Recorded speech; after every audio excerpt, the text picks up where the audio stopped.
سامعین کرام، آپ سن رہے ہیں ایک دلچسپ اردو جاسوسی کہانی جس کا نام ہے اندھیر نگری۔ یہ اس سلسلے کی قسط نمبر 22 ہے۔ مجھے امید ہے آپ کو میری یہ کاوش پسند آ رہی ہوگی۔ آپ نے اگر ابھی تک میرا چینل مائی وائس سبسکرائب نہیں کیا تو ابھی میرے چینل کو سبسکرائب کر کے بیل نوٹیفیکیشن آن کر لیجئے تاکہ آنے والی ہر نئی کہانی کی اطلاع بر وقت آپ تک پہنچ سکے۔ کہانی کے پچھلے حصے میں یہ بیان کیا گیا تھا کہ انیلا بانو سے پیچھا چھڑانے کے لیے مرزا نیک بخت لندن سے 3 دنوں کے لیے امریکہ چلا گیا تھا۔ اس کے فرنٹ مین نے وعدہ کیا تھا کہ اس کی عدم موجودگی میں انیلا بانو کو ہلاک کر دیا جائے گا۔ فرنٹ مین نے اسے قتل کروانے کے لیے نشے کے ایک عادی شخص جیکی رولف کو اپنا احسان مند بنایا۔ اسے ہیروئن سے بھرے ہوئے سگریٹ پینے کے لیے دیتا رہا، لیکن جب وہ زیر زمین ریلوے پلیٹ فارم کے ٹوائلٹ میں انیلا کو قتل کرنے گئے تو پتہ چلا کہ اسے تو پہلے ہی قتل کر دیا گیا ہے۔ ایک نامعلوم عورت انیلا کے 10,000 پاؤنڈ چھین کر اسے قتل کر کے فرار ہو گئی تھی۔ فرنٹ مین نے ٹوائلٹ کے فرش پر اپنی آنکھوں سے انیلا بانو کی لاش دیکھی تھی۔ پھر وہ جیکی رولف کے ساتھ زیر زمین پلیٹ فارم کی سیڑھیاں چڑھ کر پارکنگ ایریا کی طرف آ گیا تھا تاکہ انیلا بانو کے قتل کا الزام ان پر نہ آئے۔ پولیس والے وہاں آ کر انیلا کی لاش پوسٹ مارٹم کے لیے ایک ایمبولنس میں لے جا رہے تھے۔ فرنٹ مین اور جیکی دور کھڑے دیکھ رہے تھے اور سگریٹ پینا چاہتے تھے۔ ایسے ہی وقت فرنٹ مین کے دماغ میں دھماکہ سا ہوا۔ جیکی نے بتایا کہ وہ نشے کا عادی نہیں ہے۔ فرنٹ مین نے اسے نشے کے جتنے سگریٹ دیے تھے انہیں جیکی استعمال نہیں کرتا تھا۔ فرنٹ مین کو باتوں میں لگا کر یا کبھی اس کی نظریں بچا کر نشیلا سگریٹ پھینک دیا کرتا تھا۔ اس کی باتیں سن کر فرنٹ مین نے سہمی ہوئی نظروں سے اسے دیکھا، پھر پوچھا، کیا تم سچ کہہ رہے ہو؟ لیکن میں نے تو تمہیں ہیروئن بھرے سگریٹ کے کش لگاتے دیکھا ہے۔ بے شک تم نے دیکھا ہے، میں سگریٹ کے کش لگاتا تھا لیکن دھواں حلق سے نیچے نہیں اتارتا تھا، اسے منہ میں رکھ کر باہر پھونک دیا کرتا تھا۔ میں ہلکے پھلکے نشے کا عادی ہوں، اسی لیے سگریٹ کے دھوئیں کے اثر کو برداشت کر لیتا تھا۔ تم ایسا کیوں کرتے تھے؟ مجھے دھوکہ کیوں دیتے تھے؟ دھوکہ میں نہیں دیتا تھا، تم دیتے تھے۔ یاد کرو، میں تمہارے پاس نہیں آیا تھا، تم میرے پاس آئے تھے۔ تم نے سمجھا میں یہاں کا ایک مس فٹ جوان ہوں، نشہ کرتا ہوں، لیکن میں یہاں نشے باز بن کر منشیات کا دھندا کرنے والوں کو پکڑنے آتا تھا۔ یعنی کہ تم پولیس والے ہو؟ میرا تعلق انٹیلیجنس ڈپارٹمنٹ سے ہے۔ جس دن تمہارا باس شہزاد خان منشیات کی سمگلنگ میں پکڑا گیا اسی روز تمہیں بھی دھر لیا جاتا، لیکن میرے کہنے سے ڈپارٹمنٹ والوں نے تمہیں ڈھیل دی۔ ہم یہ معلوم کرنا چاہتے تھے کہ تم مادام کیتھرائن کی پیئنگ گیسٹ انیلا بانو کو کیوں قتل کروانا چاہتے ہو۔ اس نے سگریٹ کا ایک کش لگایا۔ فرنٹ مین نے خوشامدی انداز میں کہا، مسٹر رالف، ہم پچھلے 2 ہفتوں سے دوست رہے ہیں۔ میں تمہیں غریب اور بے یار و مددگار سمجھ کر عیش کرواتا رہا۔ میرے اندر ایک اچھا اور غریب پرور انسان ہے، اسے سمجھو اور دوستی کی قدر کرو۔ جیکی رالف نے کہا، تم نے مجھے تقریباً 50 پاؤنڈ دیے، کھانا بھی کھلایا، مہنگے سگریٹ بھی پلاتے رہے، لیکن ایک عورت کو قتل کروانے کے لیے یہ مہربانیاں کرتے رہے۔ اسے دوستی نہ کہو۔ کیا تم مجھے انکوائری کے لیے لے جاؤ گے؟ تم خود سمجھو، آخر میں نے تمہارے ساتھ اتنے دن کیوں ضائع کیے ہیں؟ فرنٹ مین اپنے کوٹ کے بٹن کھولنے لگا۔ جیکی نے کہا، کوئی ہتھیار نکالنے کے لیے کوٹ کے اندر ہاتھ نہ ڈالنا، تم نشانے پر ہو۔ تمہارے ہاتھ میں ریوالور وغیرہ نظر آتے ہی تمہارے آگے پیچھے گولیاں چلنے لگیں گی۔ فرنٹ مین نے سڑک کے اس پار متلاشی نظروں سے دیکھا جہاں گاڑیاں پارک کی گئی تھیں۔ وہاں ایک پولیس کار بھی تھی، اس کی اگلی پچھلی کھڑکیوں سے 2 پولیس مین نظر آئے۔ انہوں نے ریوالور اس طرح پکڑے ہوئے تھے کہ وہ عام راہگیروں کو نظر نہ آئیں۔ چونکہ جیکی نے نشاندہی کی تھی اس لیے وہ فرنٹ مین کو نظر آ رہے تھے۔ فرنٹ مین نے پیچھے گھوم کر دیکھا، ایک شخص اوور کوٹ اور فلیٹ ہیٹ پہنے ایک پب کے کارنر پر کھڑا تھا۔ جب فرنٹ مین نے اسے دیکھا تو اس کا ہاتھ اوور کوٹ کے کھلے ہوئے حصے میں تھا اور اس ہاتھ میں ایک ریوالور نظر آ رہا تھا۔ جیکی نے کہا، تم ایک کھلے عام گن پوائنٹ پر لے جا سکتے ہیں، لیکن یہ پبلک پلیس ہے، ہم نہیں چاہتے کہ لوگوں میں خوف و ہراس پیدا ہو۔ پلیز سیدھے چلتے ہوئے اور دونوں ہاتھ پیچھے گردن پر رکھتے ہوئے سامنے والی پولیس کار میں جا کر بیٹھ جاؤ۔ وہ بے بسی سے بولا، میں جا رہا ہوں لیکن مجھے خواہ مخواہ پھنسایا جا رہا ہے، میرے خلاف کسی بھی جرم کا ثبوت پیش نہیں کر سکو گے۔ ثبوت نہ ملا تو تمہارے حق میں بہتر ہوگا، تم 2-3 گھنٹوں کے اندر رہا کر دیے جاؤ گے، پلیز اب چلو۔ وہ جانے کے لیے آگے بڑھا۔ جیکی نے کہا، رک جاؤ، دونوں ہاتھ گردن پر رکھ کر نہیں جاؤ گے تو وہ تمہیں گولی مار دیں گے۔ میں انہیں سگنل دے چکا ہوں کہ تمہارے لباس میں ریوالور ہے۔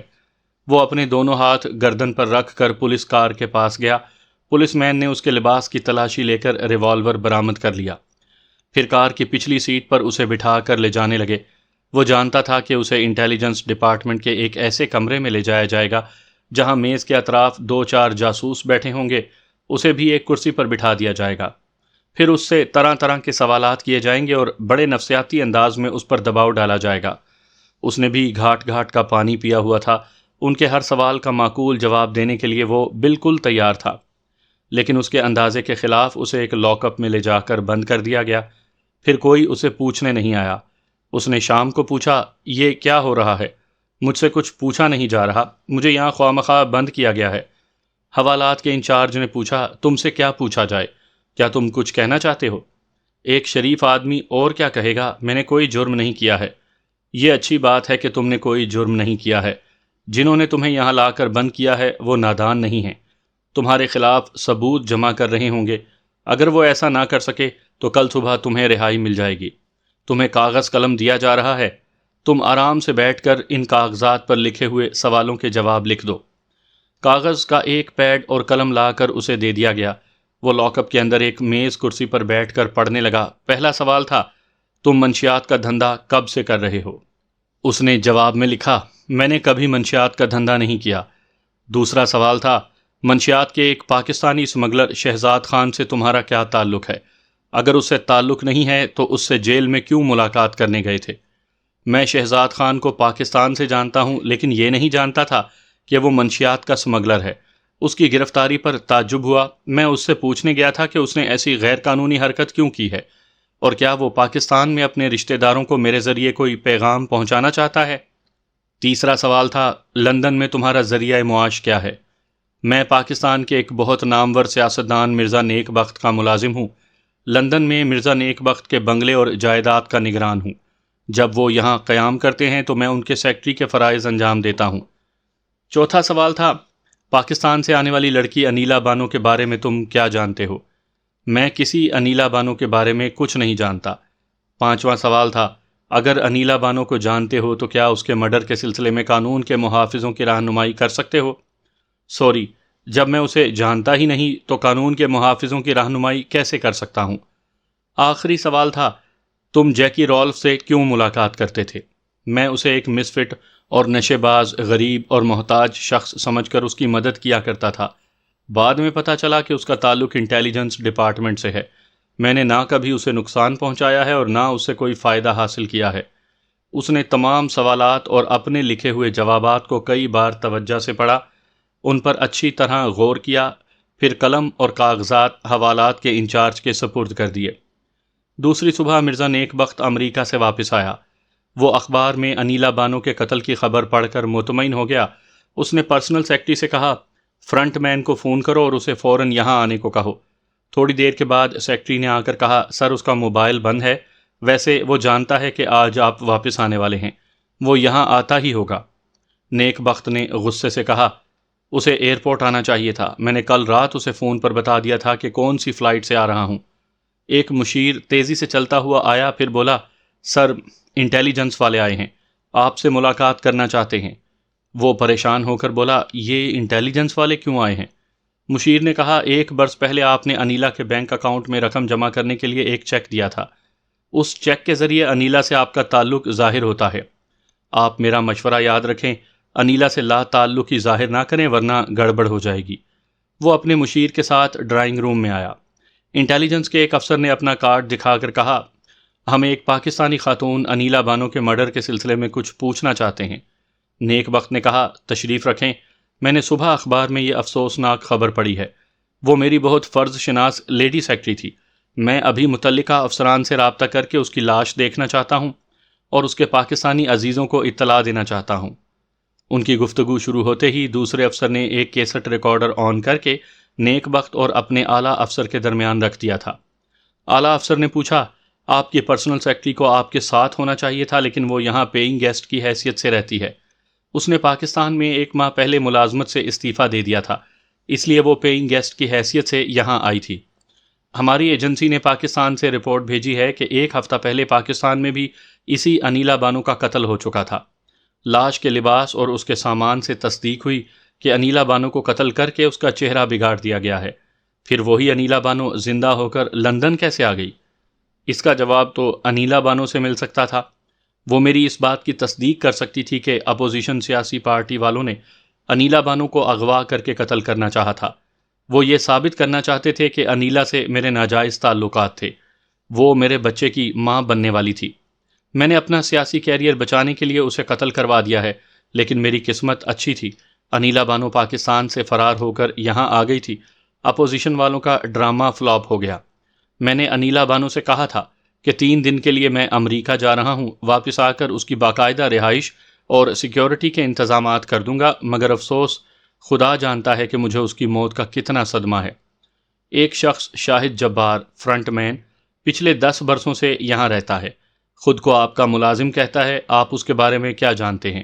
بے شک وہ میرا ملازم ہے، یہاں میرے بنگلے کی دیکھ بھال کرتا ہے۔ میرے یہاں قیام کے دوران میں کھانے پینے اور دوسری اہم ضروریات پوری کرنے کے انتظامات کرتا ہے۔ پچھلے برس انیلا بانو آپ کے ساتھ لندن آئی تھی؟ جی ہاں، اس وقت وہ میری پرسنل سیکرٹری تھی۔ پھر تو شاہد جبار آپ کی پرسنل سیکرٹری انیلا بانو کو اچھی طرح جانتا ہوگا۔ بے شک جانتا تھا۔ منشیات کا ایک سمگلر شہزاد خان جیل میں ہے۔ آپ کا ملازم شاہد جبار اس سے ملنے جیل گیا تھا۔ میرے لیے یہ نئی اطلاع ہے کہ میرے ملازم کا تعلق منشیات کے سمگلر سے بھی ہے۔ جس عورت نے انیلا بانو کو قتل کیا تھا وہ گرفتار ہو چکی ہے۔ اس کا بیان ہے کہ وہ شاہد جبار کی گرل فرینڈ ہے۔ اس نے شاہد جبار کے کہنے پر انیلا بانو کو قتل کیا ہے۔ میں نہیں جانتا کہ وہ عورت کس قدر سچ کہتی ہے۔ میرا ملازم شاہد جبار انیلا کو کیوں قتل کروائے گا؟ اعلیٰ افسر نے کہا، ہمارے پاس درجنوں پاکستانی اور دوسرے ملکوں کے اخبارات ہیں جن میں آپ کے اور انیلا بانو کے اسکینڈلز شائع ہوتے رہے ہیں۔ پاکستان میں انیلا بانو کا مرڈر ہوا تو بیشتر اخبارات نے یہی لکھا کہ آپ نے اسے قتل کروا دیا ہے۔ نیک بخت نے کہا، جبکہ اس کا قتل نہیں ہوا تھا۔ جو الزام تراشی میرے خلاف کی گئی غلط ثابت ہوئی۔ ایسا بھی ہوتا ہے کہ پہلا قتل ناکام ہو تو دوسرا قتل کامیاب ہو جاتا ہے۔ یہ آپ کی قیاس آرائی ہے۔ میں پھر قیاس آرائی کے طور پر پوچھتا ہوں، کیا انیلا بانو کسی معاملے میں آپ کے لیے پرابلم بن گئی تھی اور آپ اس پرابلم سے نجات حاصل کرنا چاہتے تھے؟ نہیں، ایسی تو کوئی بات نہیں تھی۔ وہ بہت ذہین عورت تھی، میرے پرابلمز حل کرتی تھی، میرے لیے پرابلم نہیں بنتی تھی۔ اعلیٰ افسر نے صوفے سے اٹھتے ہوئے کہا، ہم آپ کا شکریہ ادا کرتے ہیں کہ آپ نے ہمیں اپنا قیمتی وقت دیا۔ اس نے جیب سے 2 کاغذ نکال کر نیک بخت کو دیے، پھر کہا، یہ اس پولیس اسٹیشن کا پتہ ہے جہاں شاہد جبار کو لاک اپ میں رکھا گیا ہے۔ آپ کسی وقت بھی جا کر اس سے ملاقات کر سکتے ہیں، اور اس دوسری پرچی پر اس ہسپتال کا پتہ ہے جہاں مردہ خانے میں انیلا بانو کی لاش رکھی ہے۔ ہم شام کو ٹھیک 5 بجے ہسپتال میں موجود رہیں گے۔ ہم چاہتے ہیں کہ آپ اس کی لاش شناخت کر لیں۔ وہ تینوں افسر مصافحہ کر کے چلے گئے۔ ان کے جاتے ہی نیک بخت نے مشیر سے پوچھا، یہ کیا ہو گیا؟ شاہد جبار لاک اپ میں ہے۔ اس کمبخت نے کس عورت سے اس کا مرڈر کروایا ہے؟ مشیر نے کہا، سر، یہ افسر کتنے چالاک ہیں۔ آپ سے دنیا جہان کے سوالات کرنے کے بعد آخر میں بتایا ہے کہ شاہد جبار لاک اپ میں ہے۔ پتہ نہیں اس نے پولیس اسٹیشن میں کیا بیان دیا ہے۔ آپ دونوں کے بیانات میں تضاد ہوگا تو بڑے مسائل پیدا ہو جائیں گے۔ مرزا نیک بخت نے موبائل کے ذریعے خفیہ ہاتھ کی خفیہ ایجنسی سے رابطہ کیا، پھر کہا، انیلا بانو مرڈر کیس میں میرے فرنٹ مین کو لاک اپ میں رکھا گیا ہے اور مجھے اس کیس میں الجھانے کی کوشش کی جا رہی ہے۔ میں یہاں مقدمے کی پیشیاں بھگتنے کے لیے نہیں رہ سکوں گا۔ مجھے جلد ہی پاکستان واپس جانا ہے اور نیک نامی کے ساتھ جانا ہے۔ آپ مرڈر کے وقت امریکہ میں تھے، آپ پر پابندیاں عائد نہیں کی جا سکیں گی۔ آپ کے پاکستان واپس جانے کے لیے NOC حاصل کر لی جائے گی۔ یہ معلوم کریں کہ آپ کے فرنٹ مین نے کیا بیان دیا ہے۔ آپ دونوں کے بیانات متضاد ہوں گے تو فرنٹ مین کو مرڈر کیس میں لٹکا دیا جائے گا۔ مرزا نیک بخت نے موبائل کو بند کیا، پھر مشیر کو بتایا کہ ایجنسی والے کیا کر سکتے ہیں۔ ہمیں ابھی جا کر شاہد جبار سے ملنا چاہیے۔ وہ دونوں ایک کار میں بیٹھ کر پولیس اسٹیشن کی طرف روانہ ہو گئے۔ اسی وقت موبائل فون کا بزر سنائی دیا۔ نیک بخت نے اسے آن کر کے پوچھا، ہیلو، کون؟ دوسری طرف سے امیر حمزہ کی آواز سنائی دی۔ نیک بخت ایک دم سے بوکھلا گیا۔ دوسری طرف سے آواز آ رہی تھی، تم لاکھوں کروڑوں میں میری آواز پہچان سکتے ہو، کیا اپنا نام بتاؤں؟ نیک بخت نے اپنے مشیر کو دیکھتے ہوئے کہا، جناب حمزہ صاحب، آپ کا نام تو دل پر لکھا ہے، کیا آپ لندن میں ہیں؟ بس ابھی پہنچا ہوں. مادام کیتھرائن کے بنگلے میں گیا تو پتہ چلا کہ انیلا بانو پچھلی رات سے نہیں آئی. پھر تو وہ تمہارے ساتھ ہوگی. نہیں حمزہ صاحب، میں بھی صبح کی فلائٹ سے امریکہ سے آیا ہوں. یہاں پہنچتے ہی معلوم ہوا کہ اسے ایک عورت نے قتل کر دیا ہے. امیر حمزہ نے گرجتے ہوئے کہا، کیا بکواس کر رہے ہو؟ کس عورت نے اسے قتل کیا ہے؟ تم اسے یہاں چھوڑ کر امریکہ کیوں گئے تھے؟ میں تمہیں وارن کرتا ہوں، مجھ سے کوئی ڈرامہ کرو گے تو یہاں سے تمہاری لاش پاکستان جائے گی. مجھے بتاؤ اس کی لاش کہاں ہے؟ نیک بخت نے ہسپتال کا نام بتا کر کہا، وہاں انٹیلیجنس والے شام کو 5 بجے آئیں گے، ان کی موجودگی میں ہمیں اس کی لاش دکھائی جائے گی. ٹھیک ہے، تم نے آج تک مجھے نہیں دیکھا، آج دیکھو گے. میں شام کو ہسپتال میں آؤں گا، اگر میں نے اس کی لاش دیکھی تو سمجھو کل صبح تک دنیا والے تمہاری لاش دیکھیں گے. دوسری طرف سے فون بند ہو گیا. نیک بخت کو لندن کی سردی میں پسینہ آ رہا تھا. امیر حمزہ اس طرح گرج کر بول رہا تھا کہ مشیر احمد علی نے بھی اس کا چیلنج سنا تھا. وہ پریشان ہو کر بولا، یہ عذاب یہاں کیسے نازل ہو گیا؟ پہلے تو مرڈر کیس سے بچنے کی بات تھی، اب اس امیر حمزہ سے جان چھڑانے کا مسئلہ ہے. نیک بخت نے پھر خفیہ ہاتھ کی ایجنسی سے رابطہ کیا اور کہا، میں کل صبح تک زندہ نہیں رہوں گا. امیر حمزہ شام کو 5 بجے ہسپتال آ کر انیلا بانو کی لاش دیکھے گا تو مجھے زندہ نہیں چھوڑے گا. دوسری طرف سے پوچھا گیا، کیا واقعی امیر حمزہ وہاں انیلا کی لاش دیکھنے آئے گا؟ ہاں، ایک بار اس کی ہلاکت غلط ثابت ہوئی تھی، اس بار وہ آنکھوں سے اس کی لاش دیکھ کر یقین کرنا چاہتا ہے. پھر تو آپ ناحق پریشان ہو رہے ہیں، ہم تو برسوں سے اس موقع کا انتظار کر رہے ہیں. وہ ایک بار افغانستان میں ہم سے بچ نکلا تھا، آج ہسپتال میں نہیں بچے گا، ہم اسے بھی مردہ خانے میں پہنچائیں گے. آپ اطمینان رکھیں، خفیہ طور پر آپ کی سیکیورٹی کا بھی انتظام رہے گا. نیک بخت مطمئن نہیں رہ سکتا تھا، مگر کسی حد تک اس کی تسلی ہو گئی تھی. وہ پولیس اسٹیشن پہنچے. انٹیلیجنس والوں نے وہاں کے انچارج سے کہہ دیا تھا کہ نیک بخت آئے تو اسے شاہد جبار سے ملنے دیا جائے. وہ آہنی سلاخوں کے پیچھے ایک کرسی پر سر جھکائے بیٹھا ہوا تھا. مرزا نیک بخت اور مشیر احمد علی کو دیکھ کر وہ فوراً کھڑا ہو گیا. سلاخوں کے پاس آ کر بولا، سر، مجھے یقین تھا کہ آپ مجھے ضمانت پر رہا کروانے آئیں گے. نیک بخت نے پوچھا، تم نے یہاں کیا بیان دیا ہے؟ وہ بتانے لگا کہ تحریری طور پر سوالات کیے گئے تھے، اس نے ان کے جوابات لکھ کر دیے ہیں. وہ اپنے لکھے ہوئے جوابات سنانے لگا. نیک بخت نے غصے سے پوچھا، تم نے یہ کیوں لکھا کہ انیلا بانو کو نہیں جانتے ہو؟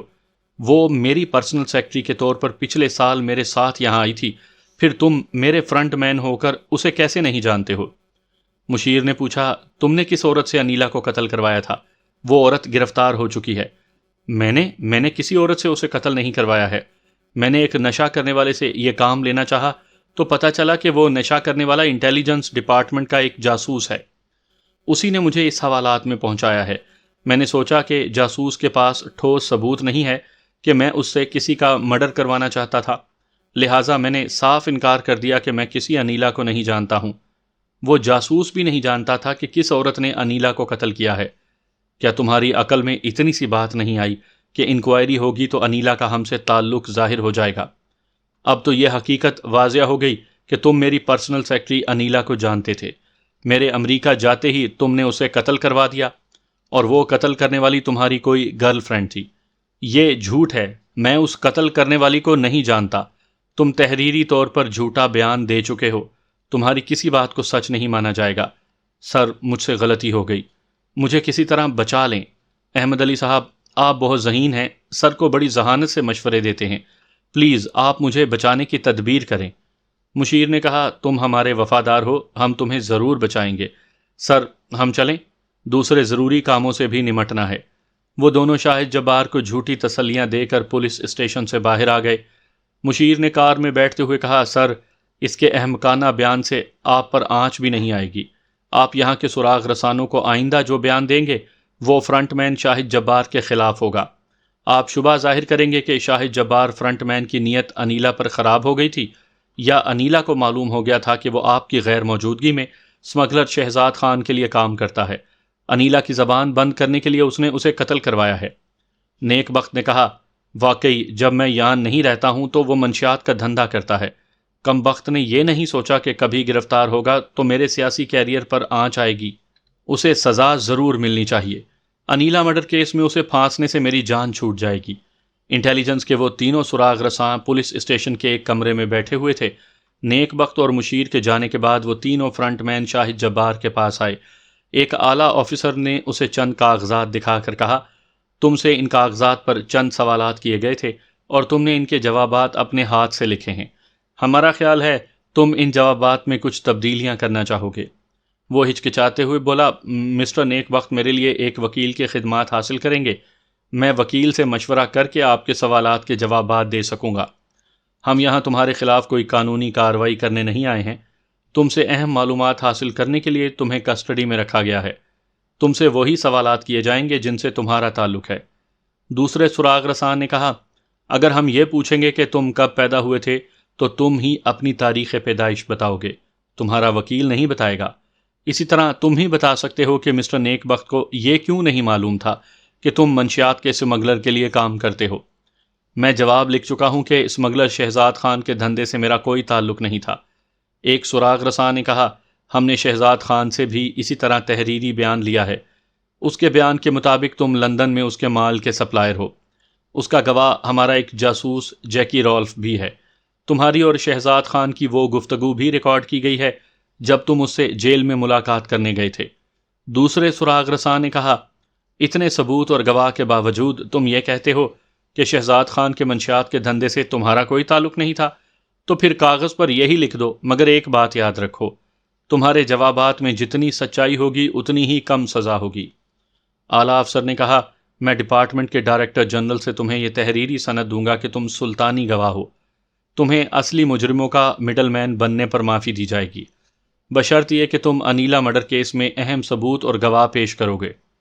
میں انیلا مرڈر کیس کے سلسلے میں کیا کہوں، جبکہ تحریری بیان دے چکا ہوں کہ میں انیلا بانو کو نہیں جانتا تھا۔ مسٹر نیک بخت کا بیان ہے کہ وہ اس کی پرسنل سیکرٹری تھی، پچھلے سال یہاں آئی تھی۔ یہاں تم بھی مسٹر نیک بخت کے ملازم ہو، لہٰذا ایک ملازم کی حیثیت سے اسے اچھی طرح پہچانتے ہو۔ وہ کچھ کہنا چاہتا تھا، ایک سراغ رساں نے کہا، اب زبان سے نہ بولو، تحریری بیان دو، جو کچھ کہنا چاہتے ہو اسے لکھو۔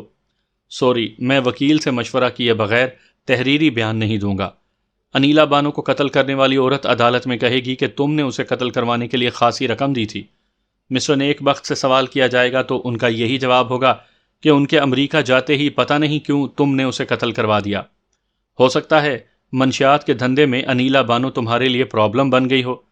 دوسرے جاسوس نے کہا، مسٹر نیک بخت ایسے ملازم کے لیے وکیل نہیں دیں گے جو انہیں دھوکہ دے کر منشیات کا دھندا کرتا رہا ہو۔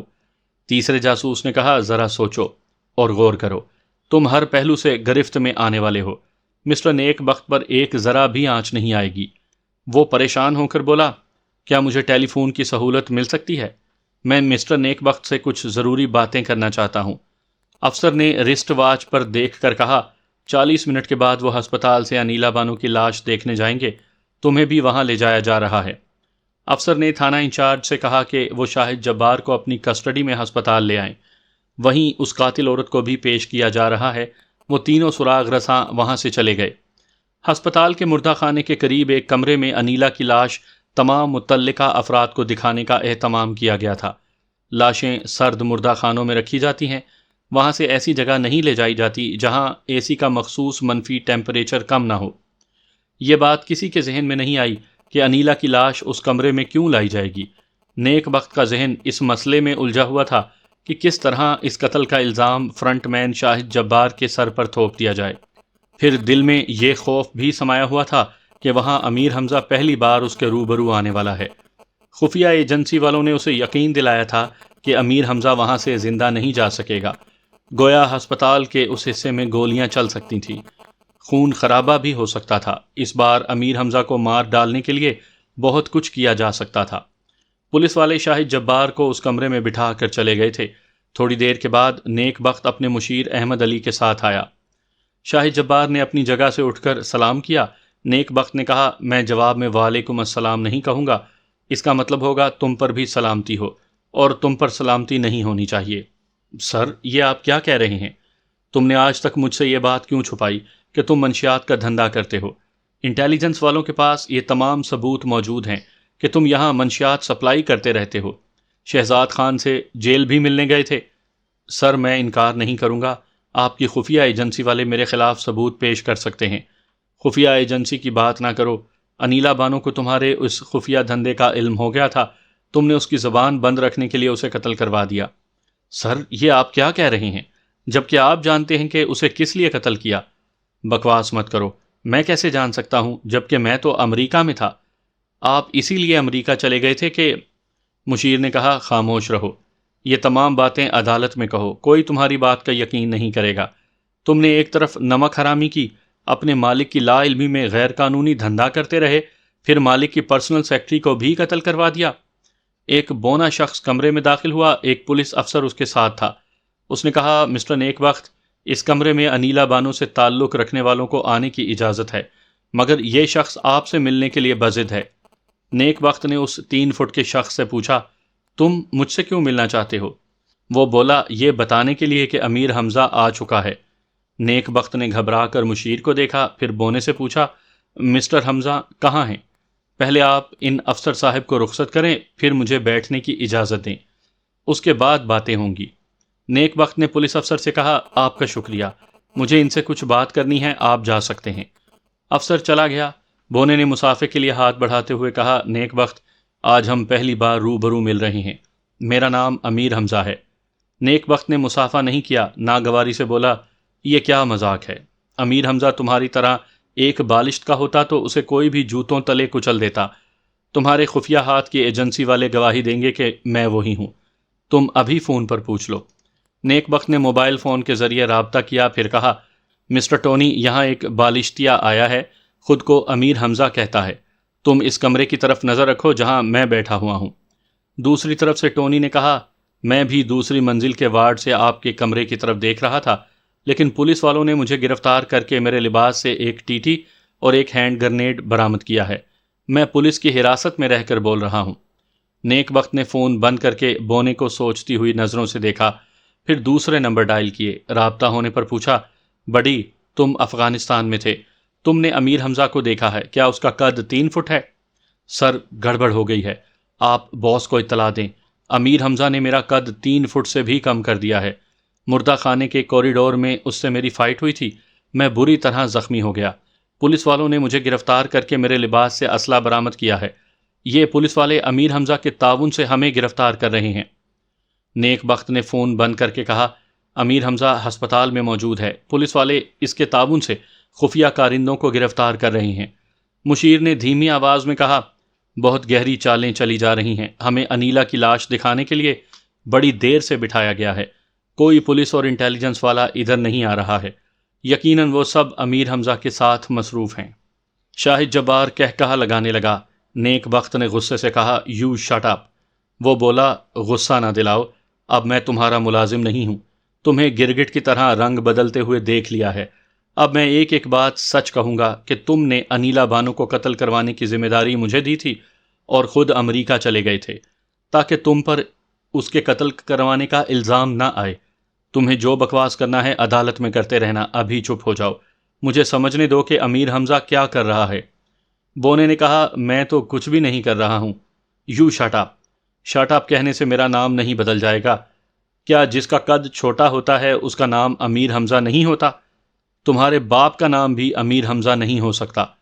ظاہر ہے باپ بیٹے کا نام کبھی ایک تو نہیں ہوتا۔ نیک بخت دانت پیس کر اسے دیکھنے لگا۔ مشیر نے کہا، اب آپ خاموشی اختیار کریں، کسی کو فون بھی نہ کریں، ہو سکتا ہے یہاں خفیہ مائک نصب کیے گئے ہوں۔ اس کمرے میں تھوڑی دیر خاموشی رہی، پھر بونے نے کہا، تم اپنے ملک کے بہت بڑے سیاستدان ہو، تمہارا مشیر بھی بہت ذہین اور چال باز ہوگا، لیکن ایک بہت ہی معمولی سی بات تمہاری سمجھ میں نہیں آ رہی۔ نیک بخت کچھ کہنا چاہتا تھا، مشیر نے اس کے ہاتھ پر ہاتھ رکھ کر کہا، پلیز اس کی چال سمجھیں، یہ آپ کو کچھ کہنے پر اکسا رہا ہے۔ بونے نے کہا، نیک بخت، آج کے بعد اس مشیر کی چھٹی کر دینا، یہ تمہیں ایک معمولی بات نہیں سمجھا پا رہا کہ مردہ خانے میں لاشوں کو ایک مخصوص ٹھنڈک میں رکھا جاتا ہے، کسی بھی لاش کو وہاں سے باہر لاتے ہی ٹیمپریچر بدل جاتا ہے، اس لاش کی فوراً تدفین نہ ہو تو اس میں تعفن پیدا ہو جاتا ہے۔ ابھی تو اس لاش کے سلسلے میں لمبا مقدمہ چلے گا، اس کی تدفین کی فوری اجازت نہیں دی جائے گی۔ پھر تم لوگوں سے یہ کیوں کہا گیا ہے کہ لاش کی شناخت کے لیے اسے اس کمرے میں لایا جائے گا؟ نیک بخت اور مشیر سوالیہ نظروں سے ایک دوسرے کو دیکھنے لگے۔ بونے کی یہ بات ان کے دماغوں میں چبھنے لگی۔ شاہد جبار نے سر کھجاتے ہوئے کہا، واقعی ہمیں مردہ خانے میں لے جا کر اس کی لاش دکھائی جا سکتی تھی، پر ہمیں یہاں کیوں بٹھایا گیا ہے؟ بونے نے کہا، اپنے اپنے اعمال پر غور کرنے کے لیے۔ نیک بخت نے کہا، کیا ہیں ہمارے اعمال؟ ہم نے کوئی جرم نہیں کیا ہے۔ بونے نے کہا، اگر انیلا بانو زندہ ہوتی تو وہ بتا سکتی تھی کہ اسے قتل کروانے میں تمہارا ہاتھ ہے، لیکن نیک بخت، پاکستانی سیاستدانوں کی بدبختی یہ ہے کہ انہیں اکثر ان کے مشیر لے ڈوبتے ہیں۔ یہ مشیر حضرات عارضی مفادات حاصل کرنے کی تدابیر پیش کرتے ہیں، لیکن یہ نہیں سمجھاتے کہ وہ آئندہ جا کر ڈوبنے والے ہیں۔ مشیر احمد علی نے کہا، تم میرے پیچھے کیوں پڑ گئے ہو؟ اس لیے کہ تم نے نیک بخت کو سمجھانے والی بات نہیں سمجھائی۔ جب شاہد جبار حوالات میں یہ کہہ چکا تھا کہ جس جیکی رالف کے ذریعے انیلا کو قتل کروانا چاہتا تھا وہ دراصل جاسوس تھا، تو پھر بھی تمہاری عقل میں یہ بات نہیں آئی کہ جیکی رالف نے پہلی فرصت میں انیلا بانو کی حفاظت کے انتظامات کیے ہوں گے۔ اس کی بات ختم ہوتے ہی کمرے کا دروازہ کھلا۔ نیک بخت، مشیر احمد علی اور شاہد جبار ایک دم سے اچھل کر کھڑے ہو گئے۔ کھلے ہوئے دروازے پر انیلا بانو کھڑی تھی، اس کے پیچھے ایک عورت اور جیکی رالف بھی تھا۔ انٹیلیجنس کے دوسرے سراغ رساں ایک ایک کر کے اندر آ رہے تھے۔ انیلا بانو نے شاہد جبار کو دیکھتے ہوئے کہا، تم نے مجھے قتل ہوتے دیکھا تھا۔ میں نے ٹوائلٹ کے فرش پر دم توڑتے ہوئے کہا تھا، ایک عورت میرا پرس اور 10,000 پاؤنڈ لے گئی ہے۔ شاہد جبار نے کہا، ہاں، مگر نہ میں نے تمہیں قتل کرنے کی کوشش کی تھی، نہ تمہارے 10,000 پاؤنڈ لے گیا تھا۔ انیلا کے پیچھے کھڑی ہوئی عورت نے آگے آ کر ایک چاقو دکھاتے ہوئے کہا، میں نے اس چاقو سے انیلا کو قتل کیا تھا۔ اس عورت نے وہ کھلا ہوا چاقو اپنے سینے میں گھونپ لیا۔ چاقو کا لمبا پھل اس کے سینے کے اندر گیا، لیکن دراصل وہ پھل چاقو کے کھوکھلے دستے کے اندر گیا تھا۔ اس عورت نے دستے کو سینے سے ہٹایا، پھل دستے کے اندر سے پھر باہر نکل آیا۔ وہ بولی، ایسے چاقو تھیٹروں اور فلموں میں استعمال ہوتے ہیں۔ تم نے انیلا کو جس خون میں تربتر دیکھا تھا وہ انسانی نہیں، ایک جانور کا تھا۔ جیکی رالف نے شاہد جبار سے کہا، تم نے مجھے انیلا کو قتل کرنے کی آفر دی، میں اسی دن تمہیں گرفتار کروا سکتا تھا، لیکن اصل قاتل تک یا قتل کروانے والے تک پہنچنے کے لیے یہ ڈرامہ کرنا پڑا۔ کیا اب تم سچ بولو گے کہ انیلا بانو کو کون قتل کروانا چاہتا تھا؟ شاہد جبار نے نیک بخت کی طرف اشارہ کرتے ہوئے کہا، یہ انیلا بانو کی عزت سے کھیلنے کے بعد اس سے شادی نہیں کرنا چاہتے تھے، اور یہ شادی کے لیے بضد تھی۔ ان سے پیچھا چھڑانے کے لیے مجھ سے کہا کہ یہ 3 دنوں تک شادی کی بات ٹال دینے کے لیے ضروری کام کا بہانہ کر کے امریکہ چلے جائیں گے، اس دوران میں انہیں قتل کروا دوں۔ نیک بخت نے غصے سے کہا، تم بکواس کر رہے ہو۔ انیلا نے کہا، اگر میں قتل ہو جاتی تو شاہد جبار کا بیان بکواس سمجھا جاتا۔ میں ایک قتل ہونے والی تمہارے خلاف گواہی دینے کے لیے زندہ رہ گئی ہوں۔ تم نے دوسری بار مجھ پر قاتلانہ حملہ کروایا۔ اللہ تعالیٰ مجھے طبعی عمر تک زندگی دے رہا ہے، اس لیے تم اپنے مقصد میں ناکام ہوتے رہتے ہو۔ نیک بخت نے کہا، انیلا، تم غلط فہمیوں میں مبتلا ہو کر ان تمام محبتوں کو بھول رہی ہو جو میری ذات سے تمہیں ملتی رہی ہیں۔ میں نے وعدہ کیا تھا کہ امریکہ سے واپس آتے ہی تم سے کورٹ میرج کروں گا، اور اب بھی یہی کہتا ہوں۔ ہم کل ہی شادی کے لیے کورٹ میرج میں درخواست دیں گے۔ ہاں، 1 ہفتے کے اندر تمہیں مجھ سے شادی کرنی ہی ہوگی۔ میں تمہارا پیچھا نہیں چھوڑوں گی۔ مجھ پر 2 بار قاتلانہ حملے ہوئے، اس سلسلے میں قانونی کارروائی نہیں کروں گی۔ یہ حمزہ صاحب کی پیشگوئی ہے کہ تم قانونی کارروائی سے بچ نکلو گے۔ انٹیلیجنس کے اعلیٰ افسر نے انیلا سے کہا، مسٹر حمزہ نے ہم سے 1 گھنٹہ پہلے کہا تھا کہ نیک بخت مکھن سے بال کی طرح نکل جائے گا اور ہم ان کے خلاف کوئی ایکشن نہیں لے سکیں گے۔ آدھا گھنٹہ پہلے امریکی اور برطانوی سفارتی سطح پر معاملات طے ہو چکے ہیں۔ مسٹر نیک بخت کے خلاف کوئی بھی قانونی کارروائی اس لیے نہیں ہوگی کہ انیلا بانو پر قاتلانہ حملے کے وقت وہ امریکہ میں تھا۔ اگر انیلا بانو چاہیں تو پہلے قاتلانہ حملے کے سلسلے میں پاکستان جا کر قانونی چارہ جوئی کر سکتی ہیں۔ مجھ پر پاکستان میں جو حملہ ہوا اس کا کوئی عینی شاہد نہیں ہے، اور جب نیک بخت کتے کی موت مرے گا تو اس کا بھی کوئی عینی شاہد نہیں ہوگا، لہٰذا اسے بھی میری طرح طبعی عمر تک جینے کے لیے مجھ سے شادی کرنی ہوگی۔ ایک صحت مند اور قدآور شخص انیلا کے پاس آ کر کھڑا ہو گیا۔ نیک بخت اسے توجہ سے دیکھنے لگا۔ جب وہ بولا تو نیک بخت سہم سا گیا، کیونکہ وہ امیر حمزہ تھا۔ وہ انٹیلیجنس کے اعلیٰ افسر سے کہہ رہا تھا، آپ نے اصلی مجرم تک پہنچنے کے لیے بڑی ذہانت سے یہ ڈرامہ پلے کیا تھا۔ آپ اپنے مقصد میں کامیاب بھی رہے ہیں، لیکن میں نے پہلے ہی کہہ دیا تھا کہ مجرم اپنے انجام کو اس طرح نہیں پہنچے گا۔ جس طرح ہم اسے پہنچانے والے ہیں۔ اعلیٰ افسر نے کہا، میں چاہوں گا کہ آئندہ یہاں انتقامی یا کسی بھی طرح کی غیر قانونی کارروائی نہ کی جائے۔ امیر حمزہ نے کہا، میں ہمیشہ قانون کی بالادستی قائم رکھتا ہوں۔ میں نے پاکستان میں بھی بڑے بڑے اختیارات کے حامل عہدیداران کو ہمیشہ یہ موقع دیا ہے کہ وہ خود اپنا محاسبہ کریں۔ ہم نیک بخت کو بھی اپنا محاسبہ کرنا سکھا دیں گے۔